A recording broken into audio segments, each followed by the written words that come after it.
بسم اللہ الرحمن الرحیم۔ وہ مائیں وہ بیٹے۔ ابو عبد الرحمن فروخ مدینہ کے رہنے والے تھے۔ انہوں نے خراسان کی جنگ میں جانے کا فیصلہ کیا۔ اپنی بیوی سے رخصت ہوتے وقت ابو عبد الرحمن نے انہیں 30,000 اشرفیاں دی اور کہا کہ انہیں سنبھال کر رکھنا۔ اگر میں جہاد سے زندہ واپس لوٹ آیا تو ان سے تجارت کروں گا، ہاں اگر میری غیر حاضری میں کوئی ضرورت پیش آ جائے تو اس رقم میں سے جتنی چاہو خرچ کر سکتی ہو، اور میرے جانے کے بعد اللہ تمہیں لڑکا دے یا لڑکی، اس کی پرورش نہایت اچھے طریقے سے کرنا۔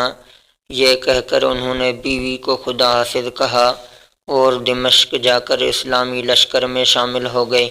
فروخ جہاد پر نکلے تو ایک کے بعد دوسری کے بعد تیسری اور تیسری کے بعد چوتھی مہم پیش آتی گئی۔ اس طرح گھر سے نکلے 27 برس گزر گئے۔ اس عرصہ میں نہ گھر آ سکے اور نہ گھر والوں کی خیریت کے بارے میں کچھ معلوم ہو سکا۔ ادھر ان کے گھر سے نکلنے کے 5 مہینے بعد اللہ تعالیٰ نے ان کی بیوی کو ایک بیٹا عطا کیا جس کا نام انہوں نے ربیہ رکھا۔ ربیہ کی والدہ نے بیٹے کی پرورش بڑے اچھے طریقے سے کی۔ لڑکا جب کچھ بڑا ہوا تو اس کی تعلیم و تربیت کا اچھے سے اچھا انتظام کیا، یہاں تک کہ شوہر کی دی ہوئی تمام اشرفیاں بیٹے کی تعلیم پر خرچ کر دی۔ ان کے بیٹے ربیہ رحمہ اللہ انتہائی ذہین اور محنتی تھے۔ انہوں نے چھوٹی سی عمر میں قرآن مجید حفظ کر لیا اور پھر چند سالوں کے اندر قرآن، حدیث، فقہ، ادب اور دوسرے تمام علوم میں ایسی مہارت حاصل کر لی کہ سارے عرب میں ان کے علم کی شہرت پھیل گئی، اور وہ 20-22 سال کی عمر میں اپنے وقت کے امام مانے جانے لگے۔ امام ربیہ رحمہ اللہ روزانہ مسجد نبوی صلی اللہ علیہ وسلم میں بیٹھ کر لوگوں کو تعلیم دیتے اور دور دور سے طلباء آ کر ان سے علم حاصل کرتے۔ ان طلباء میں سے کئی ایک بعد میں اپنے وقت کے امام بنے۔ امام مالک رحمہ اللہ، امام سفیان ثوری رحمہ اللہ اور امام اوزاعی رحمہ اللہ جیسے لوگ امام ربیہ رحمہ اللہ ہی کے شاگرد تھے۔ 27 سال بعد امام ربیہ رحمہ اللہ کے والد فروخ کا جہاد سے فراغت ملی تو سیدھا وطن کا رخ کیا۔ کئی دن کے سفر کے بعد مدینہ پہنچے۔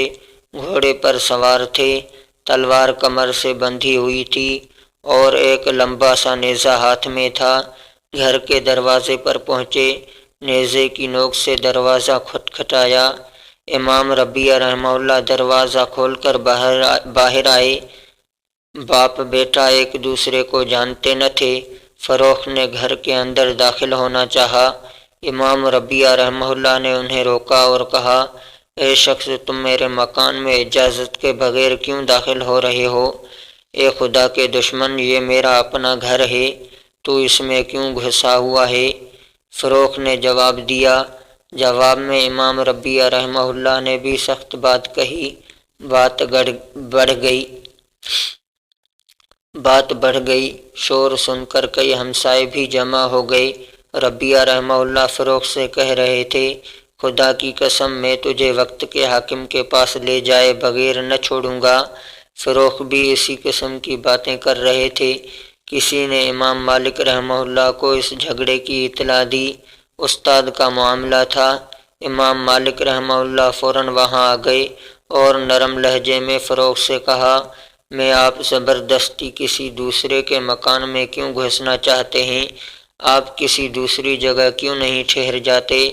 یہ بات سن کر فروخ نے اپنا تعارف کرایا اور کہا کہ یہ میرا اپنا گھر ہے، میں 27 برس بعد جہاد سے واپس آیا ہوں، یہی وجہ ہے کہ آپ لوگ مجھے نہیں پہچانتے۔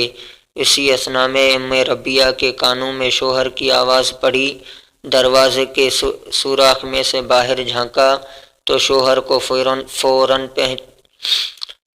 کو فوراً پہچان گئی۔